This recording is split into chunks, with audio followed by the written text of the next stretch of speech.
En este momento, Kazajistán ha declarado la guerra a Rusia, una puñalada por la espalda para Putin. Ha presentado un ultimátum infernal. Se está preparando una alianza poderosa con Ucrania, algo que nunca antes había sucedido. En el Kremlin se pusieron pálidos al escuchar esto. El apocalipsis financiero, la UE ha descongelado los miles de millones de Putin. Todo el dinero se destinará a reforzar a las Fuerzas Armadas de Ucrania. 2.000 millones de euros en drones mortales. Ucrania prepara un golpe decisivo. El superarma está lista para el lanzamiento, un regalo asombroso de Estados Unidos. Este arsenal borrará a los enemigos, tecnologías supersecretas se dirigen hacia Moscú. Putin está horrorizado, la catástrofe ha desgarrado a Rusia, toda una ciudad simplemente se está asfixiando. Las Fuerzas Armadas de Ucrania atacaron un objetivo clave. Estas imágenes están arrasando las redes. El caos se apoderó de Europa, el apocalipsis de drones paralizó Múnich. Orbán recibió una sonora bofetada en la cumbre de la UE y el cierre del gobierno NEU está derribando a Trump. Una explosión en la Casa Blanca. Algo así nunca había ocurrido. Parece que van a apartar a Donald. Sobre todo esto hablamos en nuestro programa Punto Caliente. ¡Sensación! Kazajistán desafió a Putin, esto sacudió Moscú. Y Asia Central está saliendo de la influencia de Rusia. ¿Qué significa esto para Ucrania? Una inesperada alianza militar y un golpe a las ambiciones imperiales del Kremlin. ¿Esto podría cambiar el curso de la guerra? ¿Por qué Moscú está ya en pánico? Todos los detalles. Próximo. Presidente de Ucrania, Zelensky. Presidente de Kazajstán. Nos conocimos en Nueva York por primera vez desde 2019. En la reunión en Moscú, declaró que era el momento de sentarse a la mesa de negociaciones, aunque no condenó directamente a Rusia. Kazajistán, por ejemplo, Sigue preocupado por la crisis en torno a Ucrania, que continúa causando graves daños a la población civil, socavando la confianza global y debilitando la seguridad internacional. No obstante, deben continuar los esfuerzos diplomáticos bilaterales e internacionales para resolver este conflicto. Kazajistán, al parecer, mantiene una postura de neutralidad respecto a la guerra ruso-ucraniana y ofrece sus servicios de mediación. Desde el principio, Kazajistán ofreció sus servicios como posible mediador o como sede para las negociaciones entre las dos partes en conflicto. ¿Esta posición no ha cambiado? Pero como se dice, el diablo está en los detalles. Y hay muchos detalles en las relaciones de Kazajistán con Rusia y Ucrania. Por ejemplo, Kazajistán rechazó la cooperación con Moscú para la construcción de una central nuclear. La construirá China. Además, según las autoridades kazajas, están impidiendo que Rusia eluda las sanciones occidentales. Bueno, estamos tomando medidas para que nuestro territorio no sea utilizado para evadir esas sanciones. Se están tomando diversas medidas, incluyendo el seguimiento de mercancías, el rastreo en línea de productos, así como la creación de un sitio web especializado donde se puede verificar si una empresa o un producto determinado está en la lista de sanciones Traderadar.ca. Creo que todos nuestros exportadores lo saben y, en consecuencia, lo cumplen. Y el presidente también declaró que no reconoce la legitimidad de las llamadas LNR y DNR. No reconocemos ni a Taiwán, ni a Kosovo, ni a Abjasia del Sur, ni a Osetia del Sur, ni a Abjasia. Y, al parecer, este principio se aplicará también respecto a cualquier territorio estatal que, en nuestra opinión, incluye Lugansk y Donetsk. Naturalmente, los políticos y propagandistas rusos no pueden soportar tal insolencia y amenazan periódicamente a Kazajistán con la guerra, declarando lo mismo que hacen con Ucrania, que supuestamente son territorios originariamente rusos. Y si no cerramos la cuestión de Ucrania, tendremos problemas con Kazajstán, Armenia y otros países que nos rodean. Incluso con Kazajistán, léelo. Bueno, por supuesto. ¿Por qué? Bueno, miren lo que está ocurriendo hoy en Kazajistán en cuanto, a la construcción de un cierto estado kazajo, cómo allí florece la mitología nacional sobre la independencia, sobre el cambio al alfabeto latino. Hay muchas cosas interesantes allí, si se fijan bien. La situación en Ucrania se refleja claramente en Kazajistán. Allí también hay enormes regiones habitadas por personas de habla rusa. En Kazajistán, algunos creen que, a futuro, queremos, como ellos dicen, arrebatarles el norte de Kazajistán, siguiendo el escenario ucraniano. ¿Tú qué piensas? ¿Teníamos esos planes? ¿Contamos con eso? Tenemos derechos históricos sobre esa tierra. Es una región industrial. Son ciudades que construyeron nuestros antepasados. ¿Por qué las regalamos en el 91? ¿En base a qué? por esto, en Kazajistán crearon una lista de ciudadanos rusos a quienes se les prohíbe la entrada al país. En esa lista hay una decena de diputados de la Duma Estatal de Rusia, así como la controvertida Tina Kandelaki, el ideólogo del mundo ruso Dugin y el difunto esposo de la propagandista Simonyan. Kazajos, hermanos míos, ¿qué clase de ingratitud es esta que estamos presenciando? Miren muy bien a la situación actual de Ucrania, por favor, piénsenlo seriamente y con mucha calma. Si ustedes realmente creen que pueden seguir siendo tan astutos y que por alguna razón no les pasará absolutamente nada por eso, entonces están completamente equivocados. El presidente Zelensky también ha declarado en repetidas ocasiones, citando datos de inteligencia, que Rusia tiene planes militares para Kazajistán. Así que la información que recibimos es que entre sus prioridades están los países bálticos, Moldavia y Kazajistán. Estos son los objetivos más cercanos de la Federación Rusa. El presidente de Kazajistán declaró que impedirá cualquier intento de separatismo, y los diputados kazajos fueron más allá y reclamaron territorios que forman parte de Rusia. Nosotros, como ciudadanos responsables, debemos oponernos a cualquier manifestación de radicalismo, extremismo y separatismo, ser delicados y al mismo tiempo firmes, y en última instancia, ser justos. Sí, hay que entender que ese mismo Novosibirsk no es Novosibirsk, es Novaisover. Esos son nuestros territorios kazajos. Tiumen, esas son las tierras del sur de la Horda de Oro, es decir, incluso más allá de Tiumen, también son nuestros territorios. Oremburgo, no es Oremburgo, es Ornborg. Y en algún momento fue la capital del estado kazajo. También hubo mucha información de inteligencia diferente. Por ejemplo, que Putin exigió que Tokayev suministrara armas para la guerra con Ucrania. Y después de los ataques con drones ucranianos a las refinerías de petróleo, pidió gasolina a Kazajistán. Al mismo tiempo, Putin confunde constantemente y de manera humillante el nombre y el segundo nombre de Tokayev, y probablemente lo hace a propósito. Todos saben que el presidente de Kazajistán, Komijema Ilich Tokayev, pidió ayuda a los miembros de la Organización del Tratado de Seguridad Colectiva.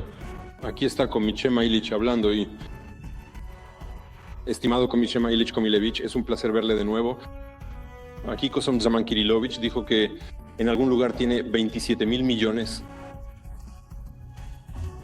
Estimado Komijema Ilich Kosom Zaman Kirilovich.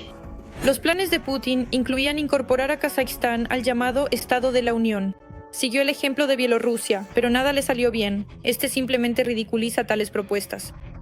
Recientemente, el presidente de la República de Bielorrusia, Alexander Ivanovich Lukashenko, propuso que Kazajistán se uniera al Estado de la Unión. Pero aprecio la broma. Creo que no hay necesidad de ello, ya que existen otras asociaciones de integración. Ante todo, aquí ya existe una unión económica. En cuanto a las armas nucleares, no las necesitamos. Incluso aquellos que parecían ser los aliados más cercanos de Rusia entienden que no se puede confiar en terroristas y asesinos. Por eso hay que mantenerlos a distancia y, en la medida de lo posible, apoyar a quienes se les oponen. La Unión Europea detona una bomba. 2.000 millones de euros para drones ucranianos. La primera palabra de von der Leyen, la UE está convirtiendo a Ucrania en una superpotencia de drones de ataque. La primera línea de defensa contra Putin está lista para golpes infernales. ¿Qué drones recibirá el ejército ucraniano? ¿Y por qué en el Kremlin estallaron a gritos tras escuchar esto? Todos los detalles, a continuación. Aún más ayuda y apoyo. La Comisión Europea ha acordado con Ucrania destinar 2.000 millones de euros para la producción de drones.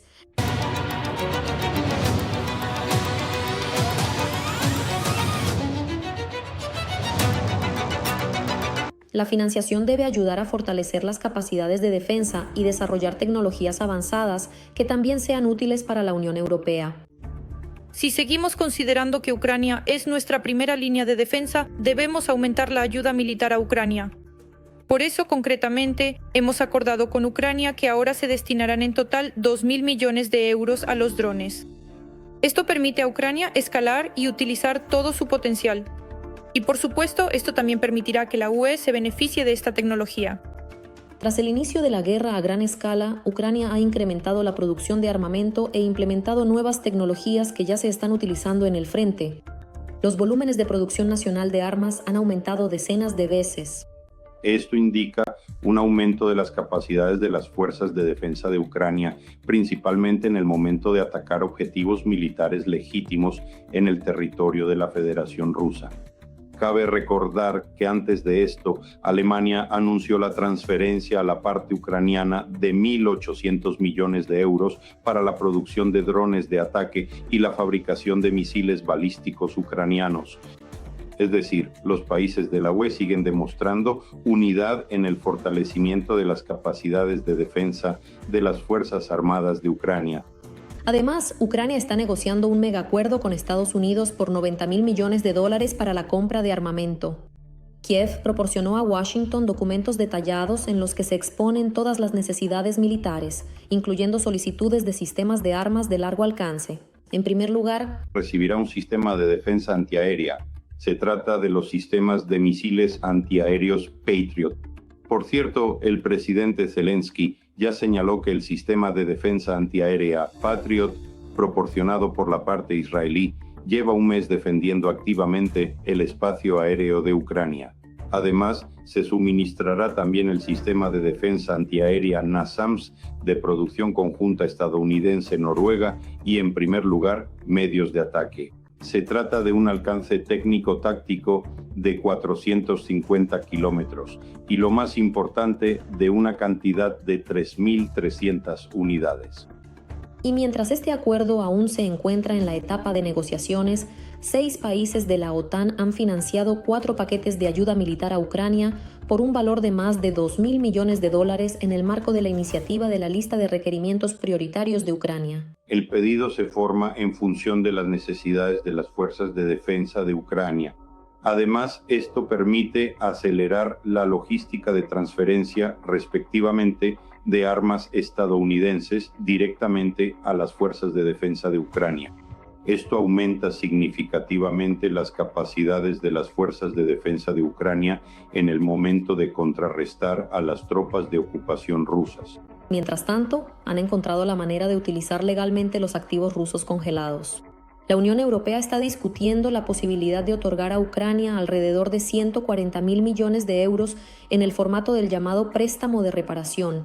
La UE propone destinar parte del dinero a la compra de armamento europeo y otra parte a financiar las necesidades presupuestarias de Ucrania. Pero no todos están de acuerdo con tales propuestas. El presidente de Francia, Emmanuel Macron, es crítico con este tipo de iniciativas. Antes que nada, quiero recalcar nuevamente la ausencia de mecanismos legales para la confiscación de los activos rusos congelados. Es decir, la Comisión Europea dijo A, pero no dijo B. Fue una declaración política no respaldada desde el punto de vista legal. No se deben hacer promesas vacías, entendiendo perfectamente que no existen mecanismos para cumplirlas.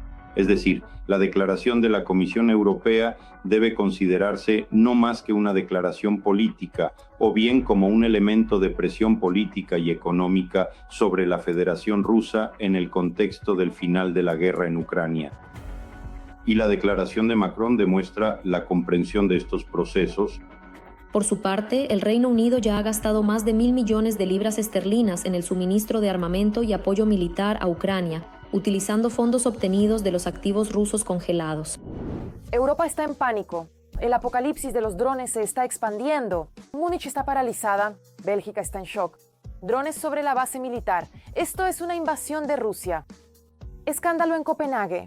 Orbán recibió una sonora bofetada en la cumbre de la TES. Los detalles hicieron estallar las redes. Cierre de gobierno en EU. La ayuda militar a Ucrania pende de un hilo. Existe un alto riesgo de quedarse sin armas en un momento crítico. A continuación, todos los últimos acontecimientos que podrían haberse perdido. Los drones rusos continúan aterrorizando a los países de la OTAN, esta vez en Alemania. El aeropuerto de Múnich suspendió sus operaciones durante casi 7 horas debido a drones desconocidos. Adinaldemovich, ¿por qué enviáis tantos drones a Dinamarca? No lo haré más. Ya no. Voluntad. No. Ya no estaré en Francia, Dinamarca ni Copenhague. ¿A dónde más vuela? ¿Todo Dedovik? Todo Sabón no vuela a ninguna parte. A la luz de los recientes acontecimientos, el primer ministro polaco declaró que Rusia ya está librando una guerra contra Europa.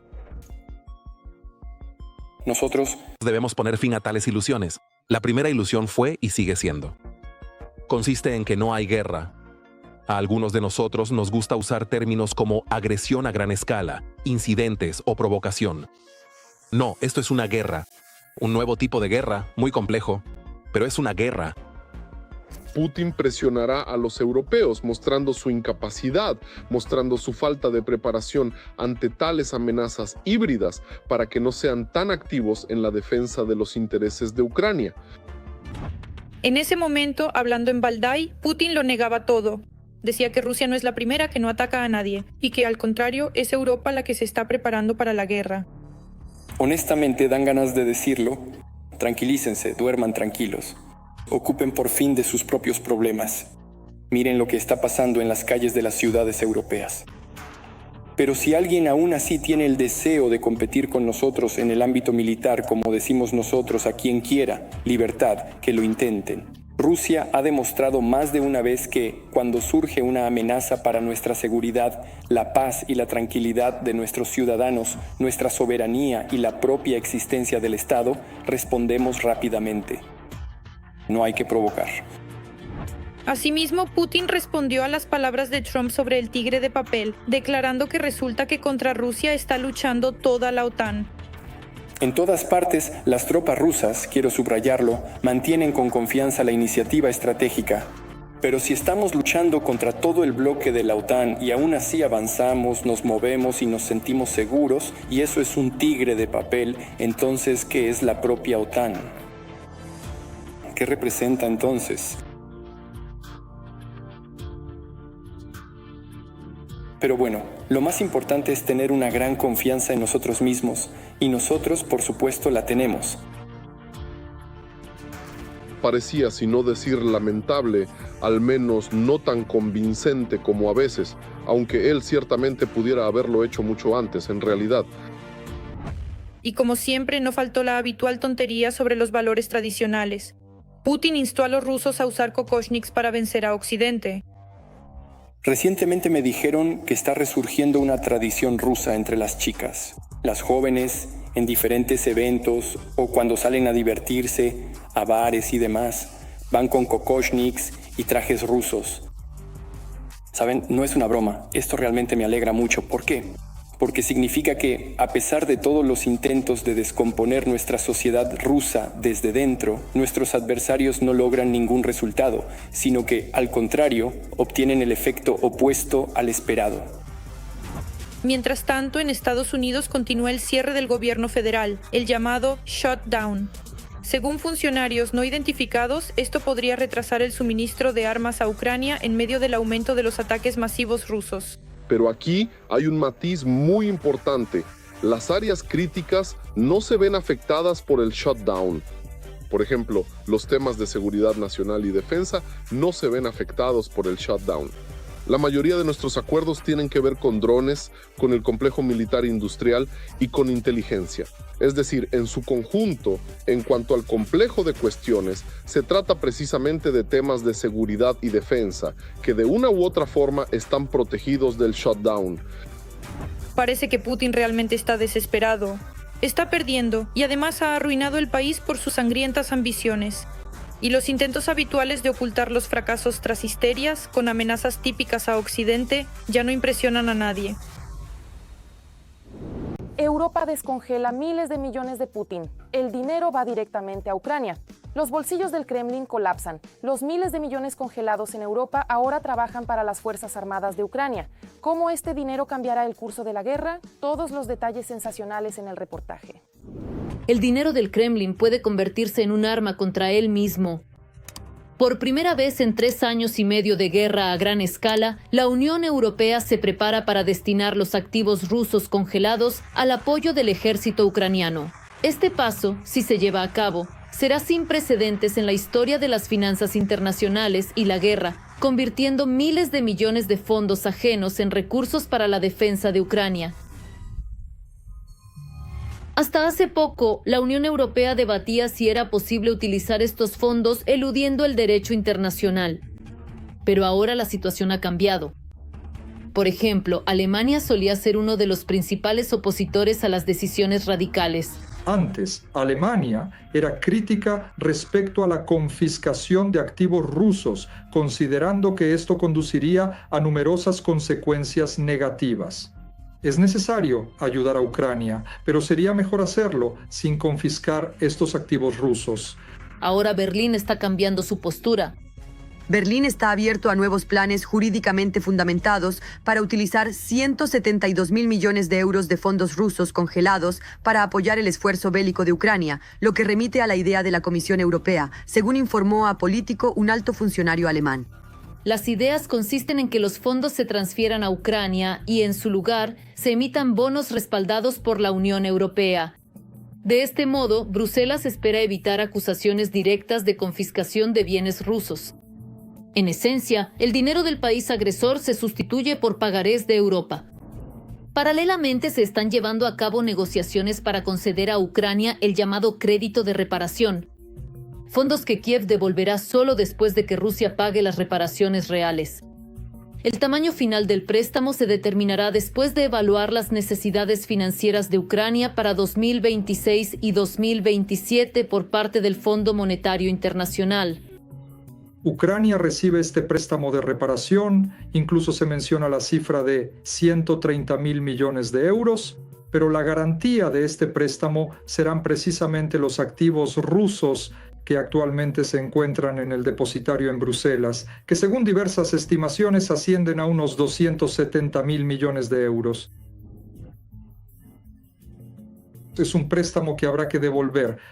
Y aquí hay dos opciones, por eso se le llama crédito de reparación, préstamo de reparación, o bien Rusia paga, después de que termine la guerra, reparaciones a Ucrania como compensación por los daños causados por la guerra que inició. Y entonces este préstamo se pagará con esas reparaciones. En caso de que Rusia se niegue, este crédito se pagará con los activos congelados. Es una opción de compromiso y flexible. Por eso Alemania lo apoya. Y en principio, considero que hoy en día esta puede ser la opción más realista para utilizar los activos rusos congelados en apoyo a Ucrania. Esta opción de compromiso también satisface a muchos países europeos, incluida Alemania, porque no tendrán que usar fondos presupuestarios propios para apoyar a Ucrania. Porque si se va a aumentar el apoyo a Ucrania, y de eso se trata ahora, ¿de dónde se sacará el dinero? Si se toma el dinero del presupuesto de sus propios países, eso implica o un déficit presupuestario y diversos problemas financieros, incluidos riesgos de inflación, o habrá que recortar gastos en otros ámbitos, incluidos los sociales, lo que ya genera descontento electoral. Por eso, la opción de utilizar de manera indirecta y flexible los activos rusos para apoyar a Ucrania es el compromiso óptimo que, creo, satisfará ahora a la mayoría de los países europeos. Por ahora, es un proyecto que debe ser acordado y aprobado por el Parlamento Europeo y, lo más importante, por el Consejo de la UE, donde rige el principio de consenso, y aquí pueden surgir problemas con nuestros, entre comillas, fieles amigos, los eslovacos y los húngaros. Aquí hay dos opciones, o una presión conjunta, tal vez con algunos compromisos con Orbán, porque él también necesita dinero, y a veces por ciertos acuerdos de la Comisión del Norte sobre subsidios, sobre subvenciones para Hungría, él también acepta compromisos. Quizás aquí también se logre de la misma manera, ya veremos. ¿O habrá que buscar una solución que permita implementar este esquema sin ese principio de consenso? Y sea como sea, la discusión sobre los activos rusos congelados está alcanzando un nuevo nivel. Por primera vez, los países europeos hablan de medidas que permitirán convertir el dinero del agresor en un recurso para las necesidades de la defensa ucraniana. Si el plan es aprobado, Kiev obtendrá una herramienta única para financiar la ayuda militar sin una carga directa sobre los presupuestos europeos. Un giro radical en la guerra. Estados Unidos prepara un regalo para Ucrania que podría derrocar a Putin. Drones de las Fuerzas Armadas de Ucrania irrumpieron en la Federación Rusa. La defensa antiaérea del enemigo echa trizas. Un apocalipsis de fuego en la Federación Rusa. Putin está en pánico. Una declaración ridícula sobre un intento de negociar con China sin una posición fuerte frente a la realidad en el frente. Un nuevo factor a favor de Ucrania podría reescribir el curso de la guerra. Todos los detalles en el reportaje. La mayor empresa de la industria química de Rusia en el krai de Perm, la fábrica Azot, donde se producen explosivos, está ardiendo tras el ataque de los drones aliados.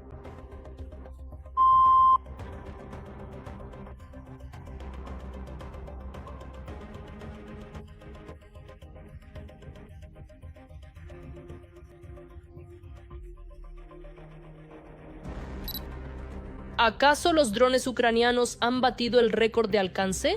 Porque, según informan, la distancia desde la frontera con Ucrania hasta Berezniki en línea recta es de más de 1.500 kilómetros. El récord lo establecieron los drones de la Dirección Principal de Inteligencia del Ministerio de Defensa de Ucrania al atacar una refinería de petróleo en Ukta. La distancia desde la frontera ruso-ucraniana convencional hasta el lugar del impacto es de aproximadamente 2.000 kilómetros. 1.500 kilómetros representan una mejora significativa en las características táctico-técnicas de los drones de ataque ucranianos. Mientras tanto, durante su intervención en el foro de Valdai, Putin declaró que los ocupantes rusos tomaron el control de 2 a 3 Kupiansk. Esto no es más que un intento informativo de mostrar, en primer lugar, a la audiencia interna que supuestamente el ejército ruso tiene avances tácticos a lo largo de toda la línea del frente. Además, Putin mencionó no solo Kupiansk, sino también respectivamente la dirección de Pokrovsk, la dirección de Kostiantynivka y Redru. Pero no hay la menor razón para hablar de un control significativo sobre Kupiansk.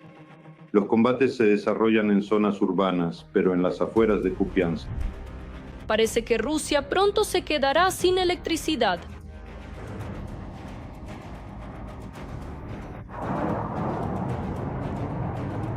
El caso es que Washington dio luz verde a la inteligencia estadounidense para proporcionar a Ucrania datos de inteligencia sobre la ubicación de importantes instalaciones energéticas en territorio ruso.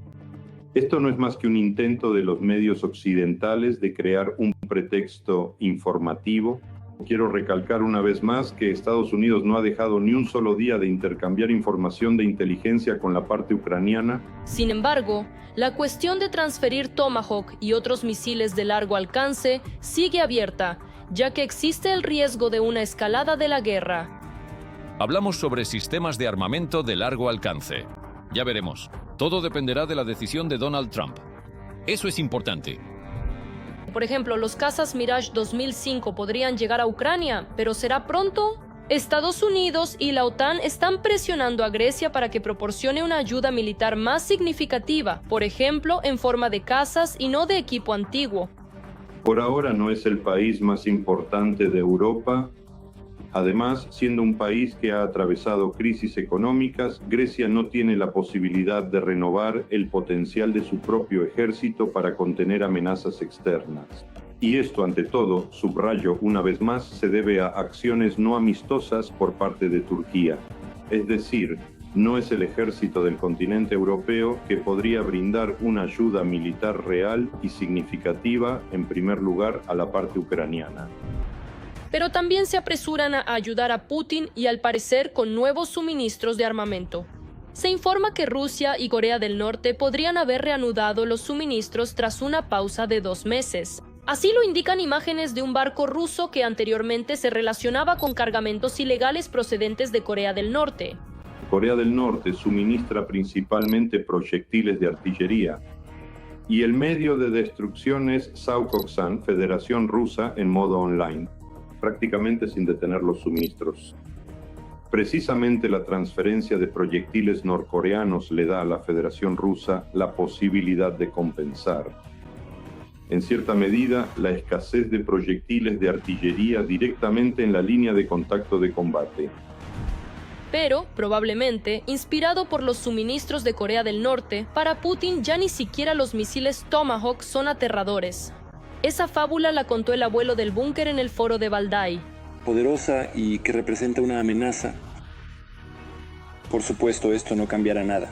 En absoluto cambiará la correlación de fuerzas en el campo de batalla. Urgente. El apocalipsis en la Federación Rusa. Drones ucranianos destruyen el sistema de combustible del Kremlin. La gasolina en la Federación Rusa está al borde de la completa extinción. Rusia se sumerge en un caos sin precedentes. Colas kilométricas, pánico, motines en las gasolineras. Pronto los automóviles se convertirán en un lujo para ellos. Mira todos los detalles impactantes de la catástrofe del combustible. Un récord absolutamente negativo de Putin.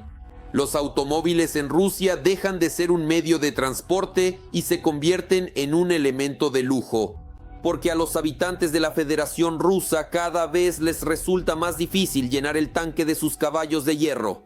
A pesar de que el Kremlin extrae una cantidad incalculable de petróleo, en el país hay escasez de gasolina y diésel. Como, por absurdo que parezca, en un país que solía ser una gasolinera, no solo un apéndice de materias primas para China, una economía basada en los oleoductos, ahora ni siquiera puede abastecer de ese mismo petróleo y productos derivados a su propia población y empresas. El principal culpable de la catastrófica escasez de combustible al otro lado del Porebric han sido las Fuerzas Armadas de Ucrania. Sus ataques de alta precisión contra la infraestructura de refinación de petróleo de los ocupantes. Así, a finales de septiembre, las refinerías de toda Rusia estaban inactivas al menos en un 38% de su capacidad de procesamiento primario de petróleo, es decir, 338,000 toneladas por día. Para el antiguo país gasolinera, esto es una pérdida colosal del mercado. Desde hace poco, la escasez de combustible se siente seriamente incluso en el frente. En las gasolineras rusas comunes, la gasolina de 95 octanos es casi imposible de encontrar durante el día en la mayoría de las regiones. Los propietarios privados en algunas gasolineras empezaron a limitar temporalmente el volumen de combustible vendido por persona. Es decir, en algunos lugares permitían vender hasta 20 litros, en otros hasta 30 litros. Y en otras gasolineras de algunas regiones de Rusia incluso suspendieron temporalmente la venta de ciertos tipos de combustible. Es decir, en algunos lugares no había gasolina de 92, en otros no había de 95 y así sucesivamente. Al mismo tiempo, en pequeñas gasolineras privadas independientes, que no forman parte de las llamadas compañías petroleras verticalmente integradas, se produjo un fuerte aumento en el precio del combustible. La situación actual en el país solo ha empeorado las cosas. Junto con la escasez en las gasolineras, llegaron los precios astronómicos. Durante este verano, la gasolina y el diésel aumentaron de precio en Rusia un buen 15 a 20%. Y desde el otoño, los precios en los letreros de las gasolineras al otro lado de la frontera cambian casi a diario, sumando cada vez un rublo más al costo del combustible.